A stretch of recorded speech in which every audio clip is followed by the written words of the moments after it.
Hello, hello, hello. Assalamualaikum and very good morning to everyone. We are back FPL Jedi show deadline stream. The international break is over. I'm pretty excited. Will we have a lot of back-to-back feature until the World Cup? And I would like to welcome my partner for today's stream, Azmin. How's your feeling today?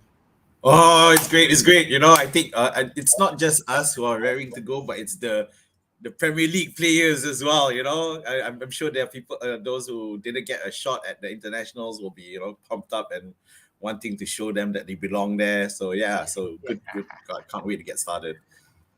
All right, good, good. Would like to welcome Rakan FPL to the stream. How are you, brother? Hope everything is fine.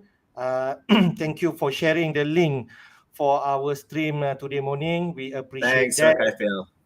Yep, as always, and keep your question post for us to answer later.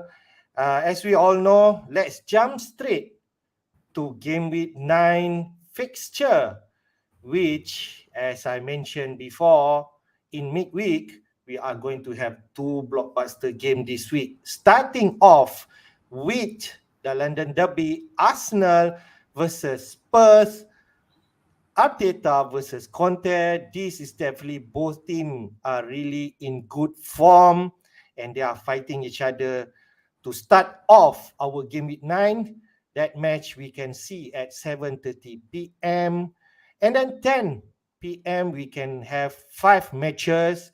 Bournemouth versus Brentford, Crystal Palace versus Chelsea, Fulham versus Newcastle, Liverpool, who really needs to turn around their Yep. fortune against the so-called the newly appointed manager Roberto De Zerbi of Brighton, and then we have Southampton versus Everton, and then at 12:30 p.m. A.M. Tonight, West Ham versus Wolves. Before we kick off Super Sunday, another blockbuster match, man. Manchester Derby, Man Yeah. City versus Manchester United. Everyone would definitely pretty excited to see this match. Pep Guardiola versus Enric Ten Hag for the first time. And then Yep. 11:30 p.m. Leeds versus Villa. And we close off the game with 9 with so-called Leicester versus Forest, who both team, Rodgers and Steve Coppell, really needs to have good win for this match. So overall, how's your feeling for game week 9 fixture, especially the two fixture, right? Oh, yeah, I mean, obviously, a lot of people have, who before pre-wildcard have Arsenal players, have Spurs players, have Manchester City players. So now they're all in a reasonably tough matchup. Even that Manchester City Manchester United match at the start of the season, you would think that City would gaelic Manchester United, but no, Ten Hag has seems transformed the team, and they may not be free. Manchester United may not be a free scoring team yet, but Yeah, defense wise they've shored up and really stealed, and actually they're only a few points off the top. They're not far off the top either, so it'll be interesting, with that matchup. yeah, On the Arsenal Spurs, yeah, so pre wildcard, a lot of us had two or even three Arsenal players, and but then you've got Spurs and with the resurgence of Son, and now with Son and Kane in good touch, promises to be a good fight, and kick off the week. yeah. I'm pretty excited for this week. Before we go to the team news, would like to welcome Michael Johnson to the stream. How are you? Hey, Hi, Michael. guys. We are fine. We are pretty excited. I hope you can also share your question and we can answer later. Okay, so let's jump straight. The team news and quotes by managers, mean we go through one by one, starting off with Arsenal and Spurs. What has both Arteta and Conte mentioned in their press conference, mean? Right, so let's take a look at Arsenal. So there was a bit of, he was being a bit um cryptic again, or mysterious, I would say, but then but we know that Emil Smith Rowe is out. definitely, and which means that that last season issue of ESR versus Martinelli, is not sure, but but that's not gonna happen. The only thing that we were really worried about is Partey. We don't know Partey is fit. Now, obviously, Partey isn't exactly a FPL pick per se, but the presence of Partey does impact on how the team goes. They perform much better when he's around. The other issue is regarding Zinchenko and Tierney. Now, Zinchenko and Tierney both macam ada masalah. so we don't know, but we have to see how because they are playing Spurs. Spurs aren't easy to to deal with. So theoretically, Tierney would be the better one because defensive wise he's more sound compared to Zinchenko, but we're not sure. Yeah, so that one could be anyone's guess. So for those of you wildcarding, maybe it's best to stay out of it, especially when going against Spurs. Everyone else is fine. All your Jesus is good. Martinelli is good to go. Martinelli for me is the most underpriced player so far this season, and well, not anymore. He's already he keeps rising in price, and he can continue to perform. If you can see in the predicted time lineup, we can see more or less we are going to expect a strong team by Arsenal, and it's the first 11 that Arteta always feel. Yeah. So the question now is, especially for those wildcarding, if is Saka becoming an option now? So he's not that cheap, but if you would, but the price gap between Saka and Martinelli is slowly going down. But yeah, I think Saka might really be coming into his own. Okay, how about Spurs, man? All right, so Spurs, if you remember Son, the return of Son, so he's good to go. Now there was issues that Kulusevski was having any issues, but we're not sure, but he seemed to indicate it. But of course they do have another training session yesterday, so I don't know what happened there. But the other issue surrounds Kulusevski. Lloris. So Lloris is which obviously is key, and without Lloris, that defense looks a lot more fragile, and and should invite more Arsenal picks. So that's it. So the question now is, if Kulusevski doesn't come in, then obviously Richarlison comes in straight away. So that's the strong team. Yeah. So regardless, it's a pretty strong team, and of course, coming back to the Perisic argument, I think Perisic will come back in nicely. Yep. I feel so. We are concerned about Lloris, but Conte did not reveal much. I think we saw that Lloris did not play the second match international where Aurelio did starts, and but we're going to expect a really tight game between these two. So what is your prediction? Arsenal versus Spurs, me? I don't know. It's a tough one.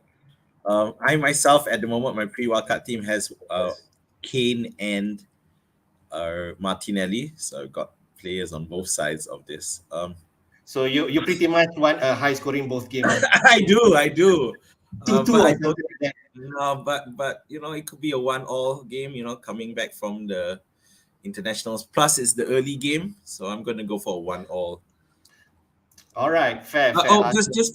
So just one more thing is that there are players like in Spurs side, which is Romero, who's Argentinian, and Sanchez, so who's Colombian. So they're flying back from South America. That was but their match was, I think, was Tuesday night, I think it was. So we'll see how they'll be affected.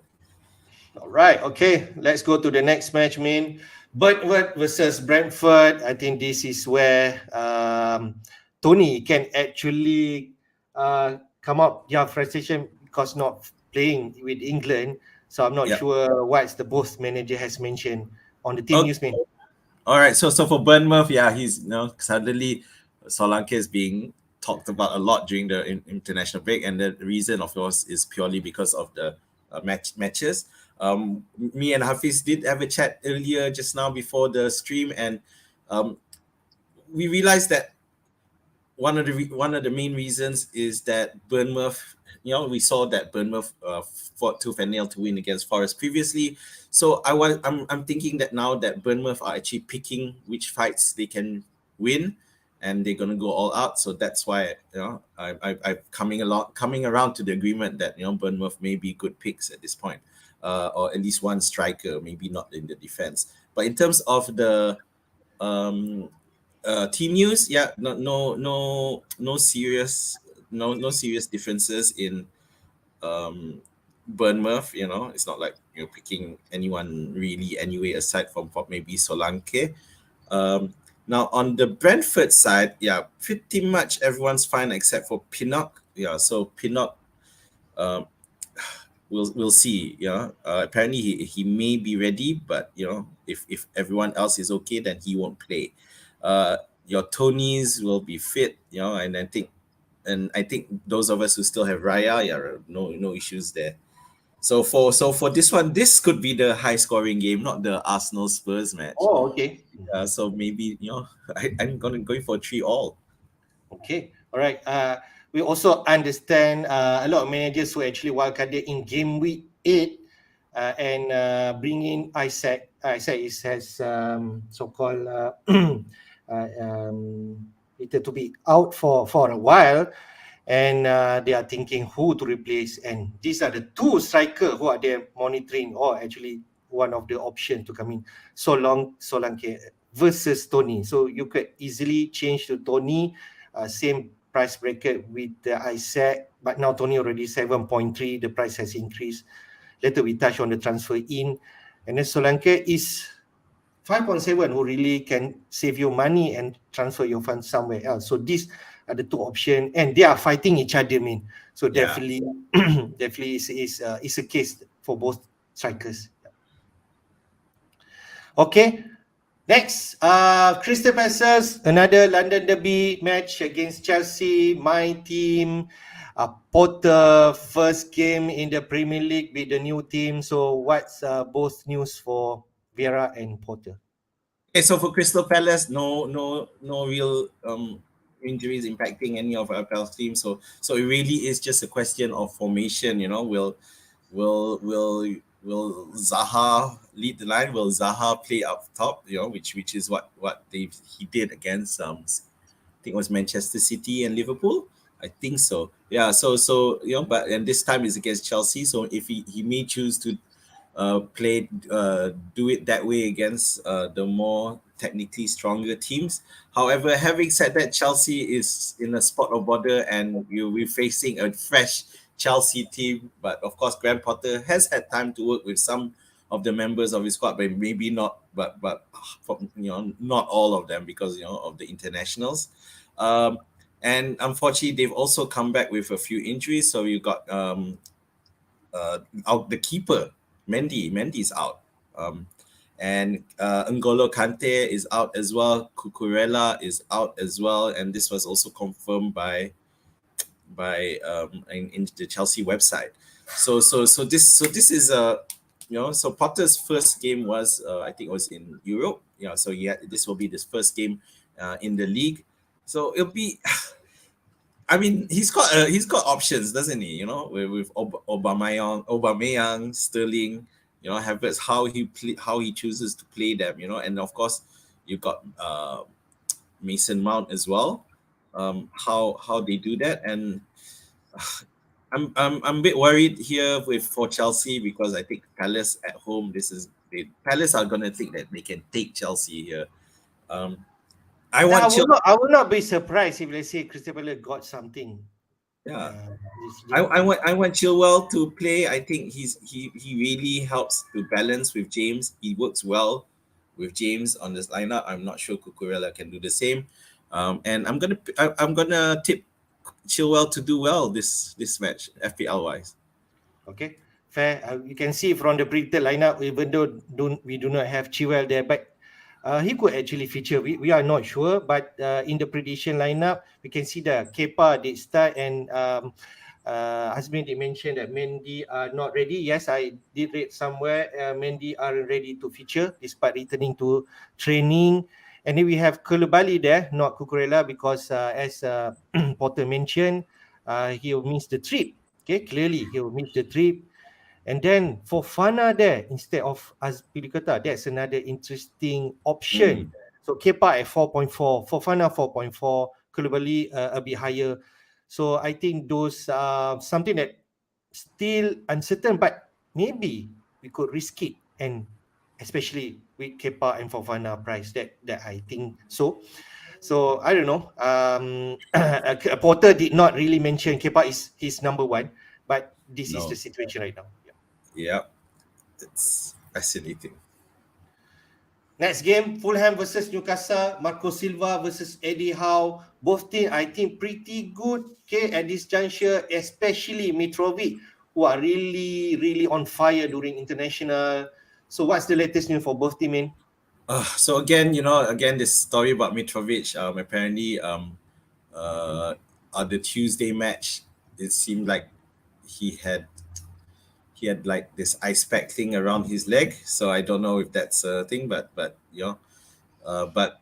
as far as news is concerned, he does appear to be fit. So we're not gonna worry too much about that. But unfortunately so that's it. I mean, in terms of Fulham, that's really it. But the Newcastle side is a bit more um, issues, and of course you've got Alan Saint Maximin, Chris Wood, and Isaac, who's confirmed out. ASM and Wood are not sure whether or not they'll be ready. But the good thing is that Bruno Guimaraes is back, and he's such a key component to the team. And when he wasn't around, it was hard for them to come up with wins. So he's back. Callum Wilson is back, and we know that he can just come back and score. So that's right. So assuming the ASM isn't fit, that means Fraser will come in and Fraser can do a decent job as well. But it's really about, for me, it's all about Guimaraes.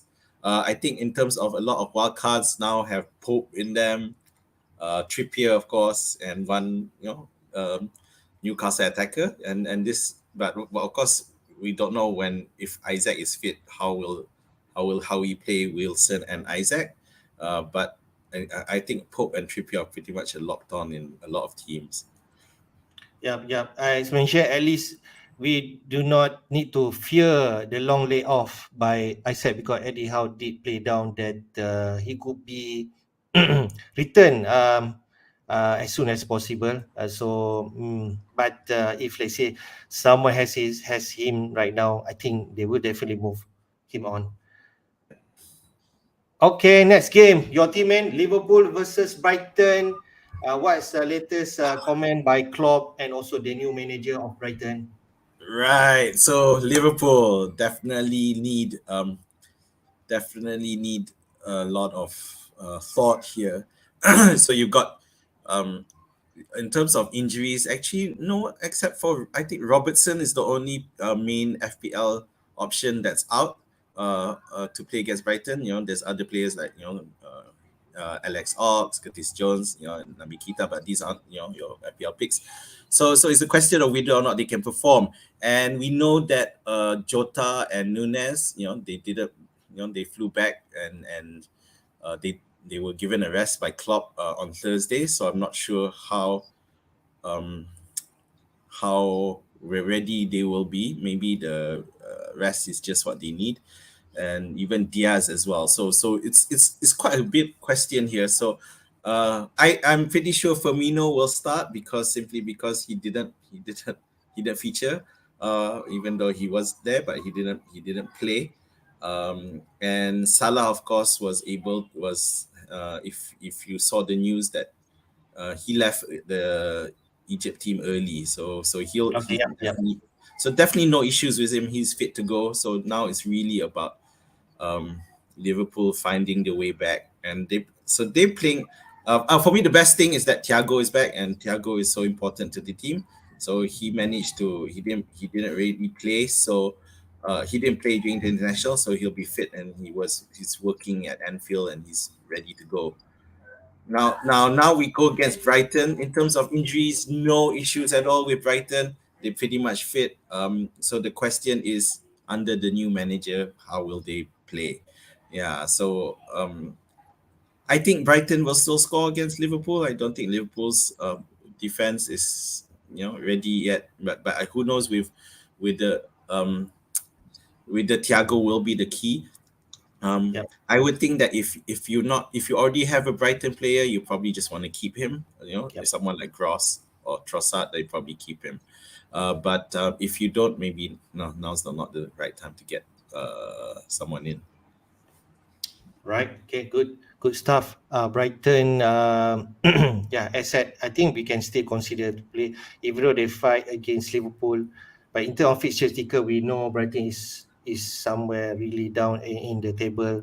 So that's something that we need to alert on that. Let's go next match. Southampton versus Everton. Okay, Azmi have JWP in his team right now, so he definitely wants to know the team news especially for Southampton. Okay, so good news is Southampton. Everyone who is important is pretty much fit, so no issues there. On the Everton side, though, is a lot more trickier. So obviously DCL is up, and the integral Patterson has been ruled out for at least a month, so that's going to be a problem. So maybe Seamus Coleman can come back in again. I actually find out his price. If let's say his price low, but he's 4.5. Man, be higher than Yeah, Patterson. but it's not someone that you would want to come in, given that how Patterson has performed in his absence. I'm not great on Coleman. Having said that, Southampton don't really have the right players who can exploit that. So I don't think it'll really make a much difference again. Then you have there was issues with Pickford, but I think he's good. He's good to go. And other than that, I think the team. That's a big news, right? I think that's a big news for Everton. Pickford Was is that Pickford? available. Yep. Yes. So yeah, they do much better with Pickford. So that's it. So now it's a question of who how the match will go. I don't know. I've been wrong about Everton before this season. I think Mope has made a difference. Yep, They he got scored the him last in. game. Yep. Yeah. So they got him pretty late in the transfer window, but because previously they literally didn't have any strikers. Gordon will of course still be a good pick, cheap pick, playing quite further forward. So it is between those two, isn't it? If you're going to pick a Everton player or Pickford. Yeah, if let's say we know DCL is not playing, who will be taking penalty? Is it Gray?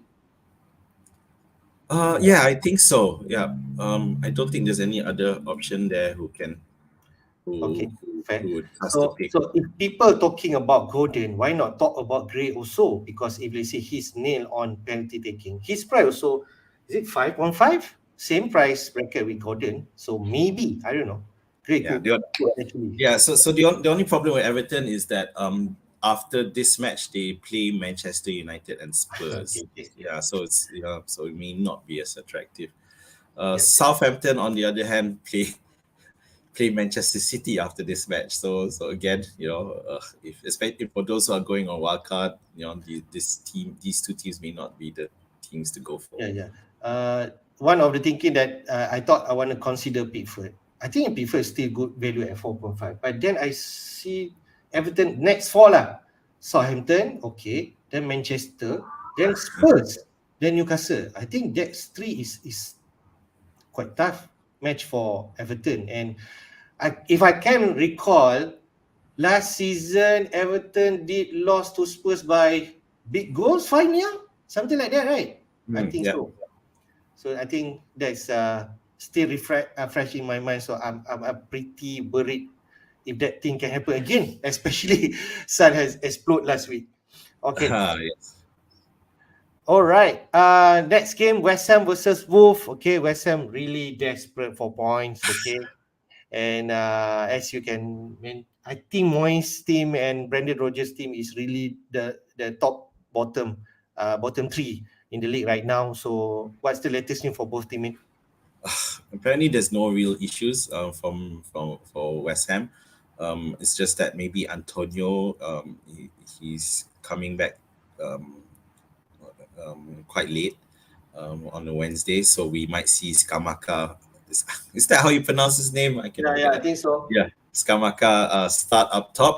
Everyone else should remain the same, but yeah, I mean, it's hard to pick them.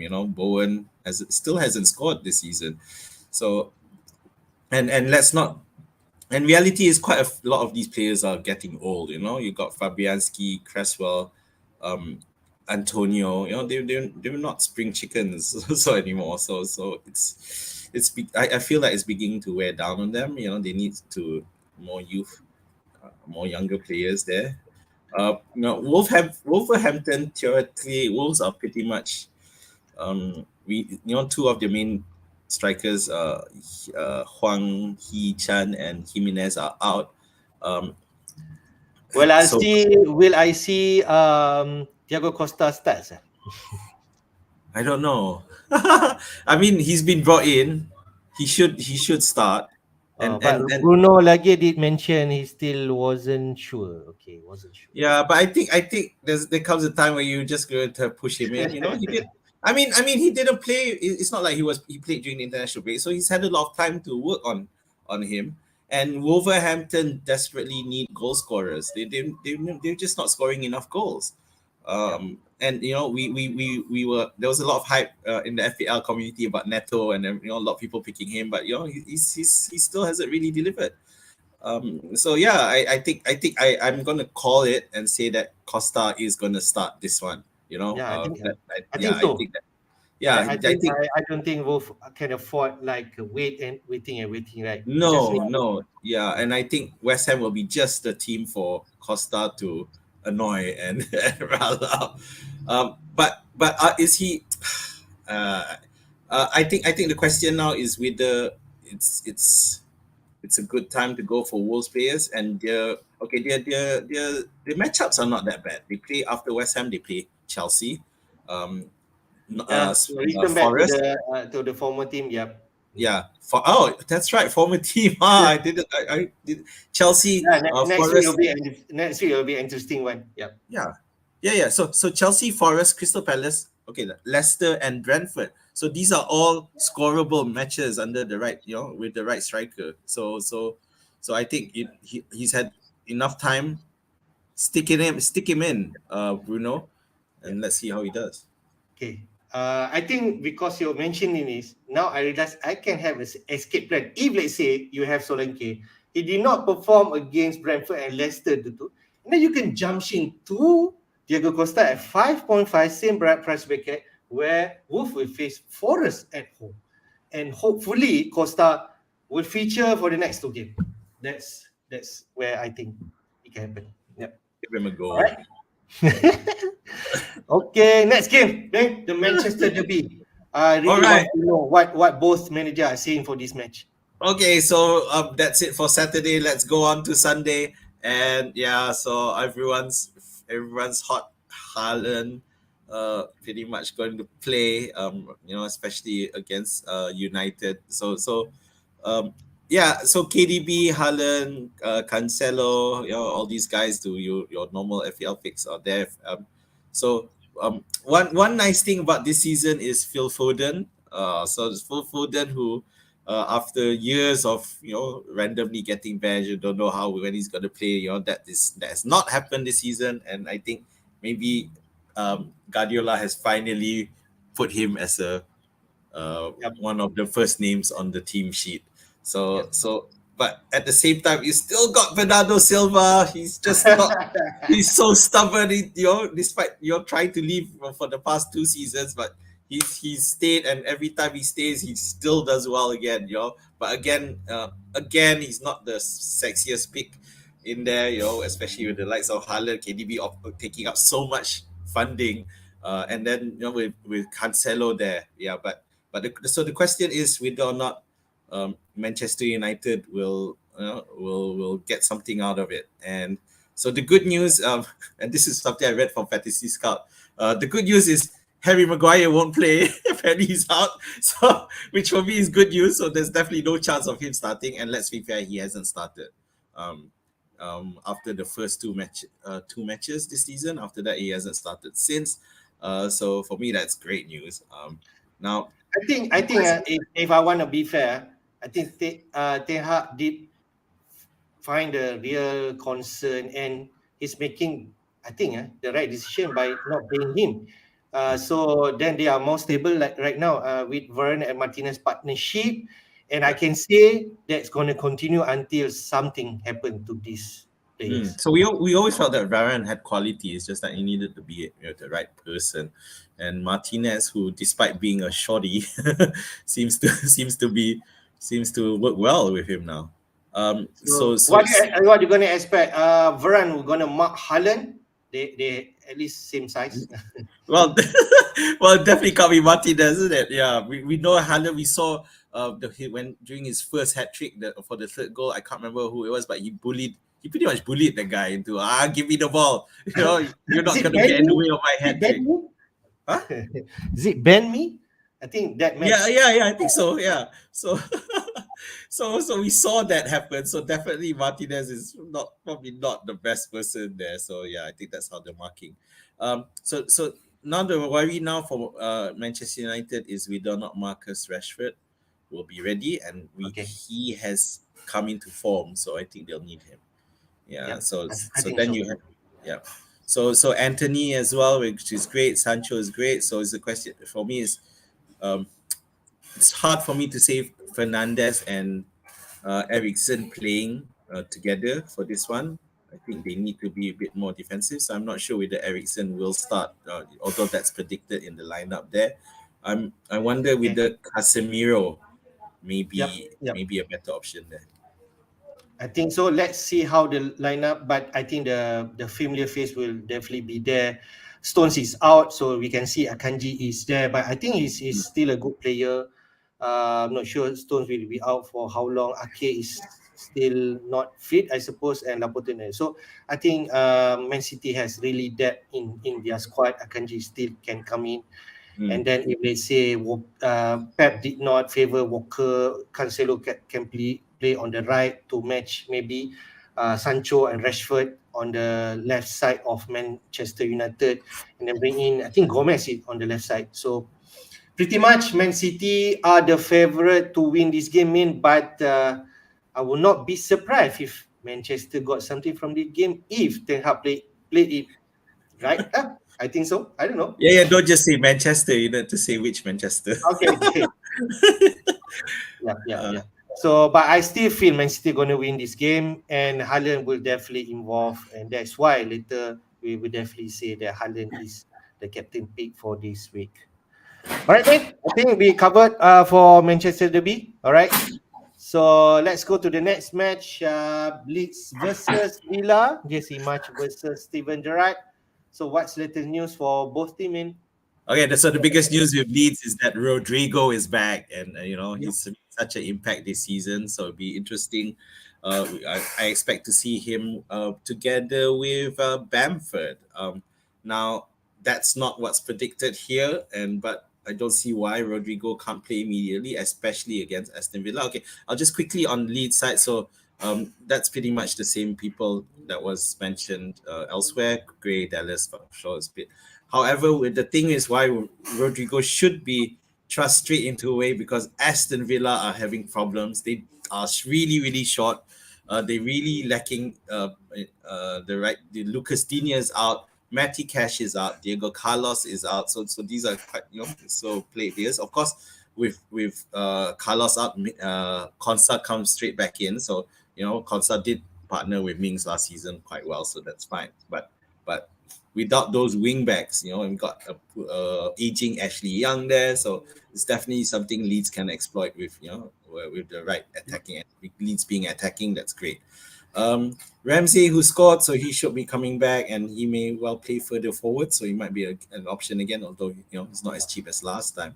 And and then you have Coutinho. So again, this controversy about Gerrard, favoring Coutinho instead of Buendia is going to continue to be a problem, and a lot of Aston Villa fans are annoyed.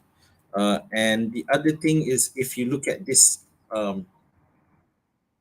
prediction lineup, Bailey isn't there, is he? Yeah. Yeah. Mm.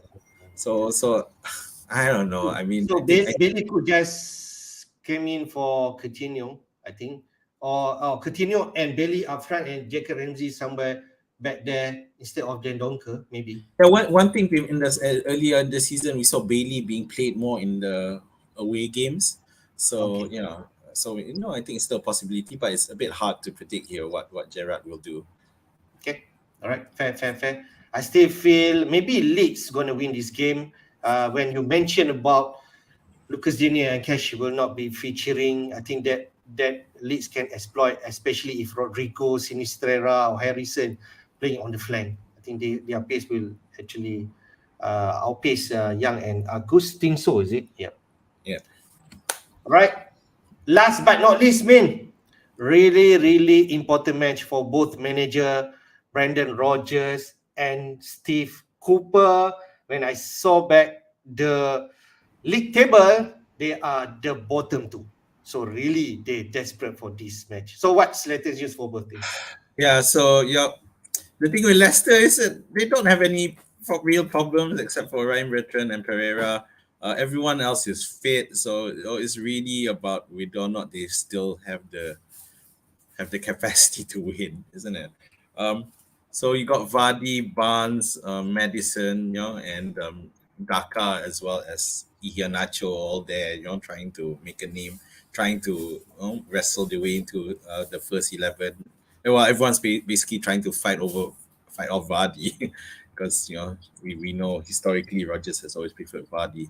Other than that, they're okay. So that is why it's a lot of alarm bells, because injury wise, they don't have any real injuries. Have Forest have a different problem. They have a couple of injuries, but nothing really serious. I think Gibbs White is the only FPL doubt, FPL wise. But the thing with Forest, if you remember, they got so many people in their squad that they all purchased during the transfer window. If you look, okay, if you're just checking out that lineup, so Dennis isn't there, for example. Lingard isn't there, so imagine all these names that they brought in, and now suddenly they're out. So, but to be fair, when Lingard plays, Forest haven't been doing, there haven't been any results. So, so that's the risk, you see, because with Forest, the manager could shake up given the amount of players that he has at his disposal. For me, again, if you were to pick a player, it'd be just Dean Henderson. As your second goalkeeper, because we've seen him able to get the points from saving penalties, and so on. Yep. So this really interesting match. Unfortunately, it's on Monday night, so you might not be able to see this match unless you wake up in the early morning. Okay, but I'm still predicting Leicester gonna win this. They're really desperate to get points. I think they have the better player. And like you mentioned, Forest are but like unsettled, right? Means that Steve Cooper still he doesn't know who's I mean, he doesn't really know who his best 11 in terms of Lingard is there not playing and so on, right? Yeah. I feel so. He has options, but he's definitely in dilemma. He doesn't know who which is his best team. Yeah. But both Leicester City and Forest are coming off batterings, getting battered. Leicester in their last two matches, they got whacked by Brighton 5-2, followed by Spurs 6-2. So it's insane when you think about it. What on earth has happened to Leicester? And you have to worry. But of course, now they're playing against a promoted team, so they have to go all out to get the win. Forest on the other side, well, not quite. Well, 3 matches apart, they got battered by Manchester City 6-0, but that was Manchester City. But they did lose against their promoted fellow promoted sides, which is Bournemouth. They lost 3-2, and Fulham they lost 3-2. So it's not looking good for Forest. Okay, all right, fair. Okay, I think we covered all the team news. Let's go before we make our transfer. what is the bandwagon or the traffic right now in terms of transfer in and out. So I just snapshot this before we came live, and you can see there, Madison is the top highest transfer in for this game week so far, with 378,000 managers has bring him in, and especially if you're wildcarding, I think he could easily be the number 1, 2, 3 when you finalizing your team. Okay, and then you can see the second is Tony. That's why his price has increased. Forgot to mention Madison price also has increased from as well. 7.98 now, Tony to 7.3. He also has the highest traffic. The second one, 370,000 managers. And then Saliba, even though has tough fixture coming up, Spurs and also Liverpool, and then blank in game week 12, but that not deter managers to bring him in. 298,000 has do that. Then Zaha, who has really good feature coming up, even though Chelsea he faced game week 9, and then Trippier is the obvious one. 269,000 managers has bring him in. So who is actually the top transfer out for this week? Surprise, Jesus. Yeah, is the most transferred out, maybe to fund other players. Tony, not Isaac, but the other players in midfield like Madison. So 327,000 has, apart from the Brazilian player. Then Rashford, because I think he's still doubtful, to be fair. Okay, 243,000. I still remember Rashford was the most transferred in somewhere in game week 6 or 5, something like that.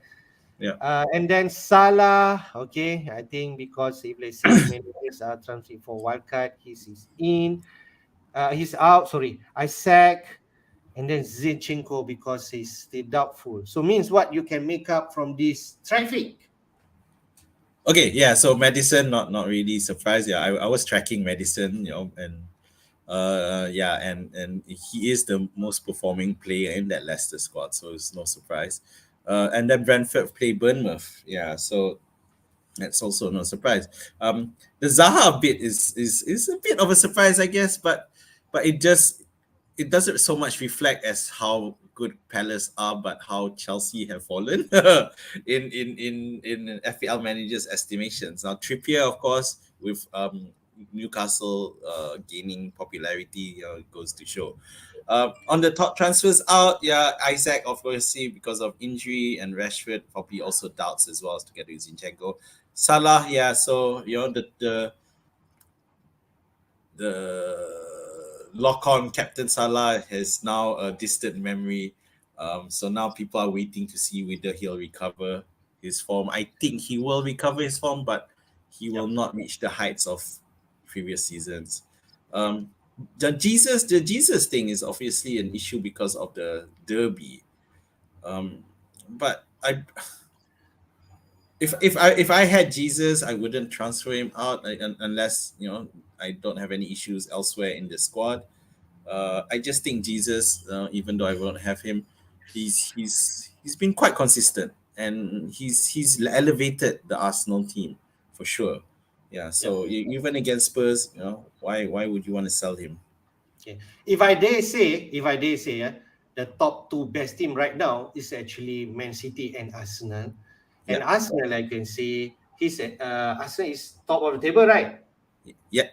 So you're right. So of course, in terms of matchups, you're playing Spurs, and the next match is Liverpool. But that's not a hard matchup right now, is it? And followed by Leeds. So the only thing, and maybe for those who transfer him out now, is because thinking of that blank game week fixture, so they don't want to have to, and they want to, maybe they're slowly getting rid of reducing the exposure to that, because they've got 3 Arsenal players, and logically maybe the first one to go would be Jesus, because with most having Martinelli, who's cheap, he can fit in, whereas Jesus takes up a bit more funds. So maybe that's why it's just slowly reducing their Arsenal assets in view of that week.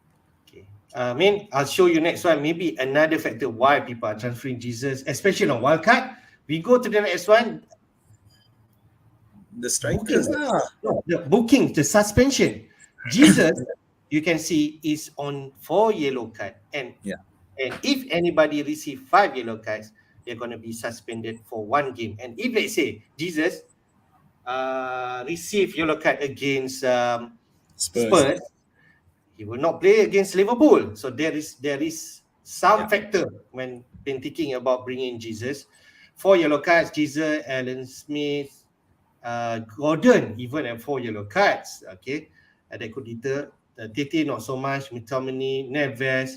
Then we go to the 3 yellow cards. Ramsey, Hickey, McAllister. Havertz is another one. James is 3. Okay, maybe that could play in your mind. Then after that, who else? Bobby, Dalot, Maguire, Jolinton, not so much. Shah, McKenna, and Warner. So the obvious player here is Jesus, maybe to an extent Gordon, and maybe James. Yeah, that's the most popular one. But again, if you didn't have him and you were looking to bring Jesus in, then I get why your this 4 yellow card thing will be an issue. But if you already have him, it doesn't really impact much to keep him. And of course, coming back to the good old Diego Costa story of Yep. going for 4 yellow cards People for always mention years. that. Yeah. So yeah. So again, I mean, fair enough. Yeah, the decision. All right, man. Now we come to our team. Maybe you can go first. Okay. You need to show your team. Sorry. Oh, okay. Sorry. Okay, so for my team, I think when we looked at it, hang on, let me just enlarge the screen.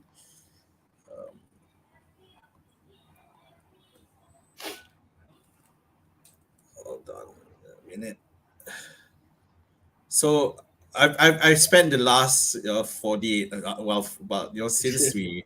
since we streamed in the midweek trying to figure out how is it that I have Isaac in my team. so I think that might be a screw up on my part because I'm generally not the type of person to transfer early. It kind of caught me by surprise why it's there, but it is what it is. Having said that, I'm still quite decently happy with my team.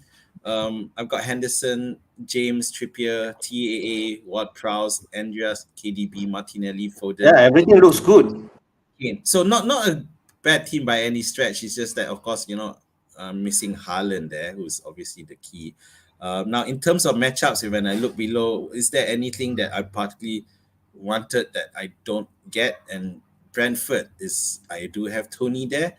So, but Aston Villa versus Leeds, I feel that having a Leeds player might be quite useful there. So are you thinking Rodrigo or Sinistra or Harrison? Yeah, so Rodrigo could be an option there, and I can't find a place for. Well, I could find a place for Bamford if I sold Isaac for Bamford. And alternatively, I could sell GWP for Rodrigo. I just feel that Villa's that Villa matchup could be exploited for the Leeds. So, but to do that, I have to take a hit. So I just need to figure out whether it's worth it. Yeah.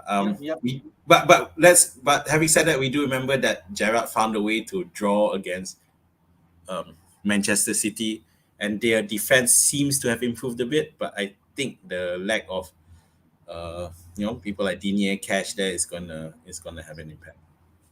Yep. I like your team. I think it's okay. And you're playing Andreas in your team, which maybe Fulham can get something against Newcastle.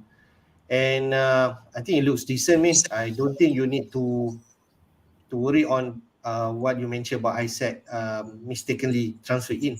You just leave it there. And if let's say you're not wildcarding, man, I think you seriously can think of wildcarding in game week 13. You just go with the flow until game week 12. Blank, dead end your team there, and then transfer in whatever players from 13 to 16. So you can do. No, you good points there, and I think I'm moving along those lines as well. So my only real dilemma right now is who do I captain? So obviously I don't have Haaland. So if I want to go for the easy backup choice, that would be KDB. Obviously, if I want to go for the balls to the wall choice, it would be Ivan Toney against Bournemouth. Okay, that's also decent one. But I think I trust Kane more, even though it's a tough match. But as you mentioned, right? But there's that early match superstition issue. Okay, Okay. understand, Yeah. understand. I think on paper maybe KDB, maybe Yeah. KDB. KDB is the Okay. safe option, I think. Uh, but as I know you, you have different aggressive approach than me, and you are you could do that. Let's just save that for You now. just never know, right? You can caught Tony at the right time, and Tony has shown us that he can score hat trick. And Yeah, Birdman, let's yep, yeah. I mean, not let's face really. it. Sorry, but Tony is also one of the most popular players picked.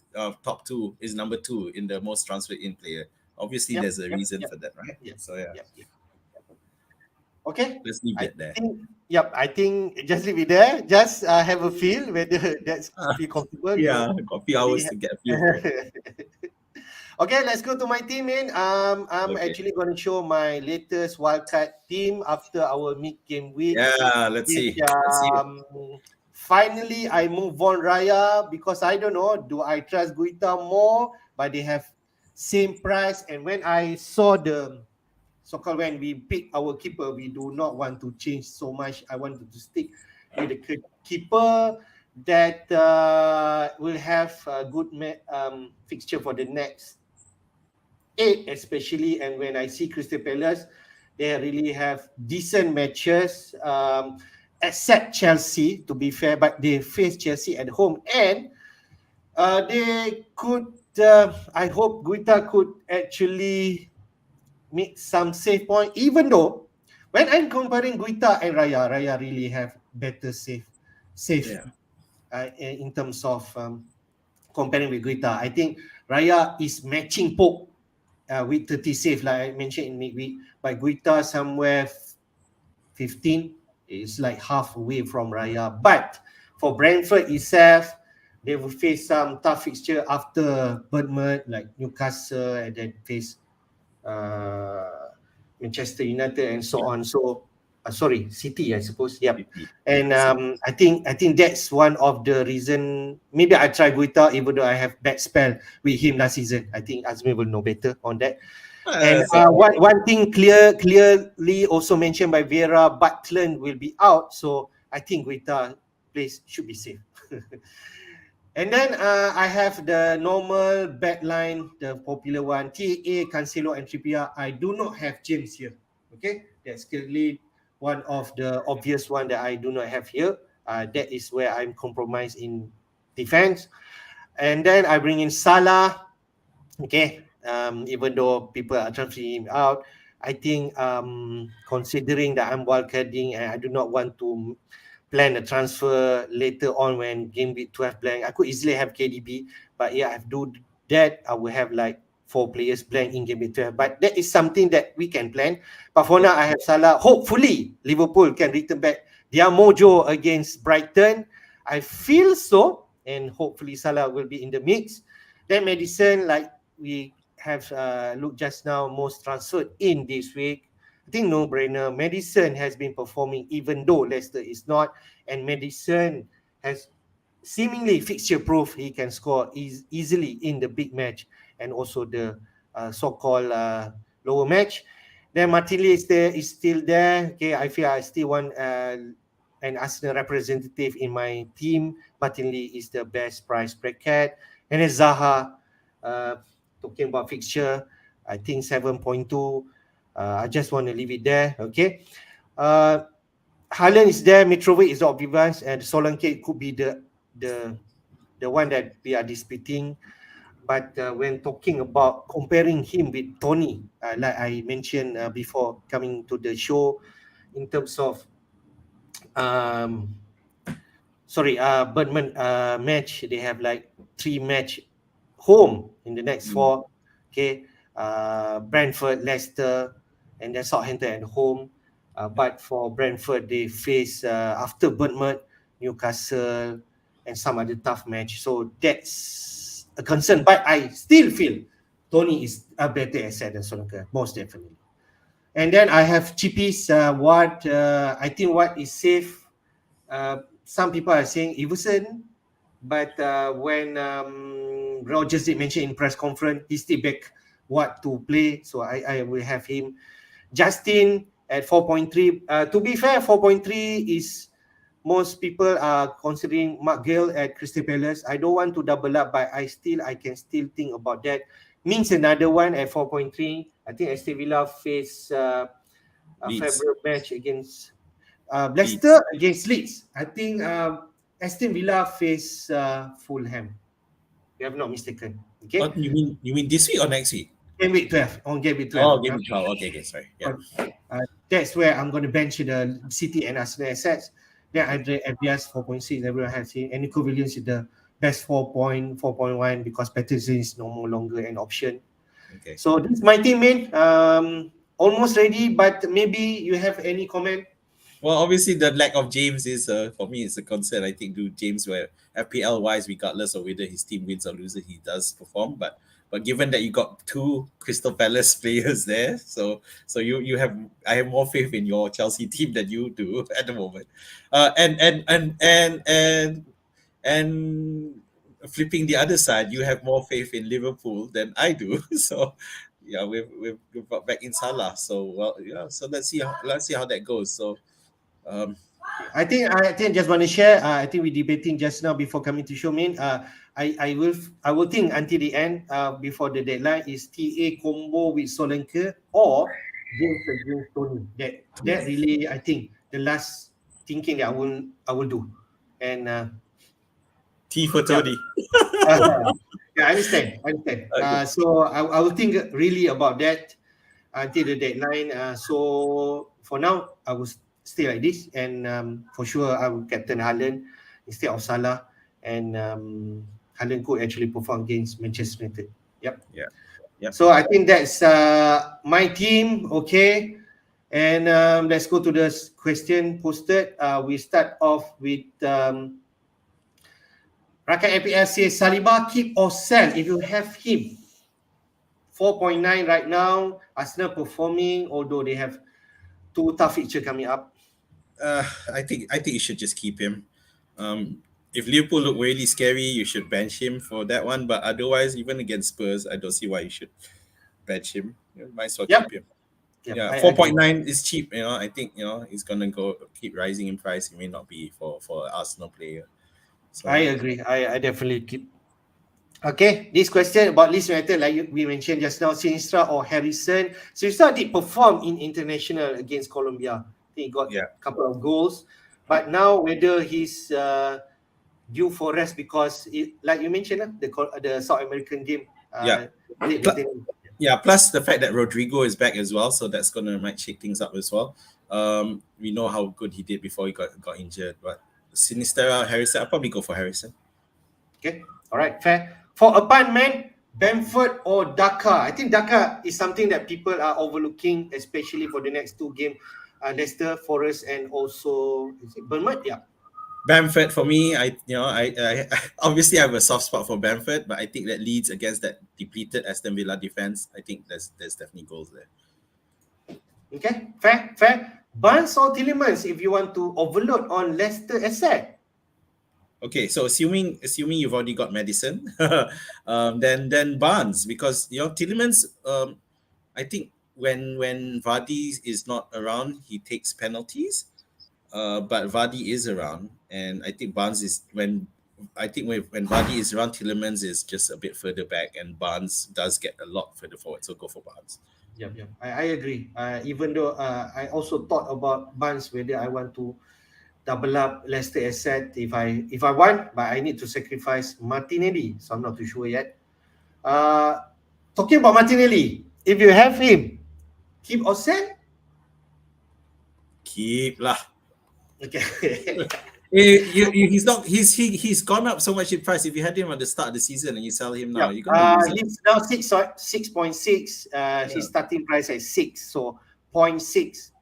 And if let's say you sell, you make profit 0.3, but he's 6.6. I think I agree with Azmin. And Martinelli could easily be the best midfielder at that price bracket. Yes, And that's right. Yeah. And if you given the blank coming up, and I keep him throughout there, unless he really drops in form drastically, yeah. even throughout the break, if you had to keep one player, you'll keep him. Talking about Newcastle asset, ASM, bench or play. I'm not sure when we ran through Newcastle news just now and the predicted lineup, ASM is predicted to play. I don't think so. No, I think ASM's injured and not going to be risked. Fraser is around, and with Wilson around as well, I think they need to be careful with ASM with injuries. So I think they're gonna just let him have another week. Okay, fair. All right, so the answer is bench. Simika's good pun. Is Robertson out, is it? I'm not too sure. Yes, Robertson is out, so Simikas is good. Okay, to be fair, he's not really issue taking up a Liverpool slot now, in favor because Liverpool aren't doing too well. So I think you can go for it. Liverpool. Okay, fair. Simikas is at what price? Okay, 4.4. See? And he's quite attacking as well. So yeah. Yep, No. yep. I never really thought of that, but it's a transfer that you need to make somewhere along the line because we know Robertson will return soon, right? He's not going to be out for so long, right? Yeah. True. Okay, last but not least, the last question: bench or play Nico Williams versus Leicester away, man. Leicester. Well, to be fair, Williams has the potential for attacking returns, but if you don't, I'm okay if I'm not sure what other options you have, but I think he's still okay to field him.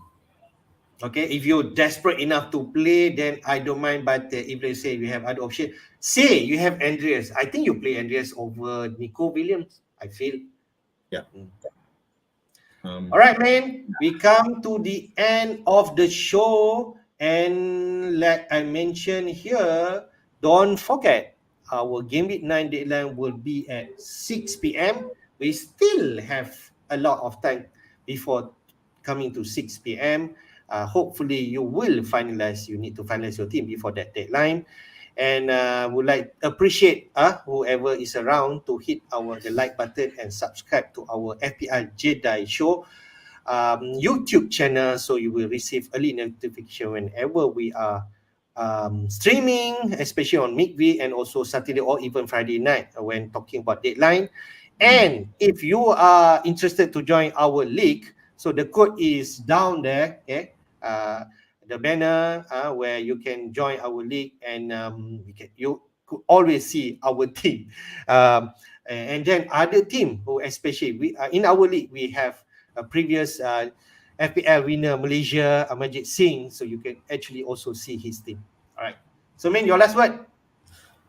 Right, welcome back. After this, we get to a long fix before the World Cup of FPL. So let's keep cracking. Get in there. All the best. All right, all the best to everyone. Thank you for watching. See you again. Hopefully, you will finalize. You need to finalize your team by 6 p.m. today. So until then, we'll see you again. Take care. Bye-bye. Bye. Oh, ready lah. I'm so